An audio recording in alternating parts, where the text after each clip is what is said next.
սոցիալ-տնտեսական ինտեգրացիային, ուղղակի ես ինձ հետաքրքրեց մի այսպիսի հարց, կարծում եմ, որ արցախահայերի ինտեգրացիայի հարցում մի կարևոր բաղադրիչ կա, եկել են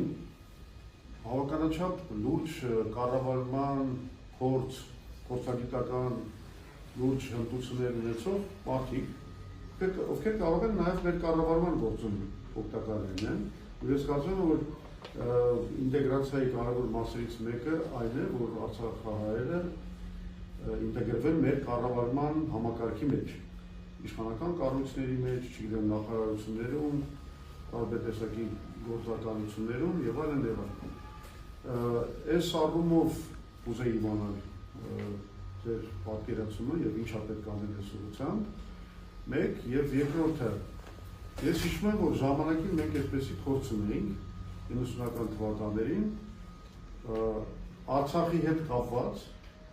խնդիրները մեզ մոտ ինստիտուցիոնալիզացված էին նաև այսպես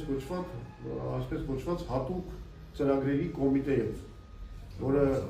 այդպես ժարգոնով ասում ենք Արցախի կոմիտե, բայց դա հատուկ ծրագրերի կոմիտե էր,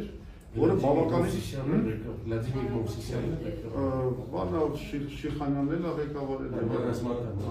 Այսինքն դա եղել է լուրջ կառույց, որը զբաղվել է արցախցիների խնդիրներով, բազմաթիվ ուղղություններով։ Ինչ եք կարծում, ասենք,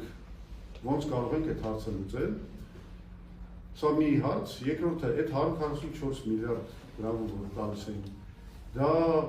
հիմա ինչ-որ ձևով արտացոլված է, որևէ բյուջեի տողով, կամ ինչ են անում այդ գումարը, ինչ-որ մի որոշում ընդունված է, թե ուղղակի արդեն մոռացել են այդպիսի տող չկա, գոյություն չունի։ Առաջինը բավականին հետաքրքիր կարևոր նկատառում է ոչ միայն պետական կառավարման, այլ նաև տարբեր ոլորտներում բավականին լուրջ մասնագետների խումբ կա Արցախում, որոնք կարող են ինտեգրվել նաև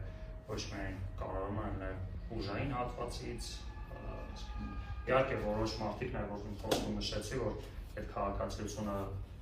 փոխել են, այսպես ասած, պահանջը որ կան, այդ պետական համակարգում ներգրավելու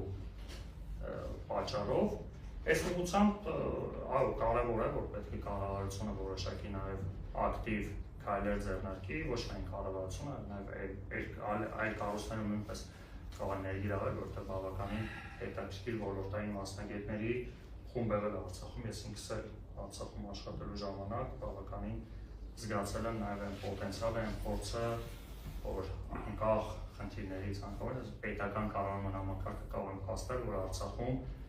լիարժեք կայացած ու կազմավորված է, այսինքն անկախ միջազգային կամ իրավական այլ խնդիրներից, բայց որպես առանձին պետական կառավարման համակարգ բավականին արդյունավետ հիմքերի վրա է դրված։ Երկրորդ հարցի մասով բյուջեի մասով ընդհանուր միջև թեև այս տարվա բյուջեն բնականաբար բյուջեն ամեն տարվա համար առանձին ներառվում էր եւ այդ 144 միլիարդը որ կա, ինքն այդ բյուջեի ծախս չէր համարվում, որտեղ վարկերը այնպես ծախս չեն համարվում, բայց միևնույնն է ինքը արկա գումարներից էր տրամադրվում, այսինքն ինքը բյուջեն ոչ թե 2024 թվականի բյուջեում այդ ներառված էր, որովհետև 24 թվականի բյուջեն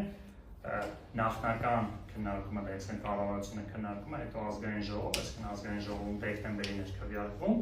բայց կառավարության կողմից այդ օգոստոս-սեպտեմբերին, որ բյուջեն հավանության էր արժանացվելով պետք է գնա ազգային ժողով, արդեն կա, բայց 24 թվականին էլ չկար արդեն։ Իհարկե, անուն արդարության նշենք, որ այն սոցիալական ծրագրերը մասնավորապես վարձակալության 50,000 դրամները, որ 24 թվականին ու հիմա էլ որոշակի նվաստ տեմպերով տրամադրում է, որոշակի ծախս պահանջում է, բայց կեսն չի հասնում այն ինչ որ իրականացում է 144 միլիարդից, փաստացի կարելի ասել դա խնայողություն է իրականացվել, ֆինանսական տերմինով ասում, բայց քաղաքական իհարկե վատ տերմին է, բայց այդ ծախսերը ներառված չի եղել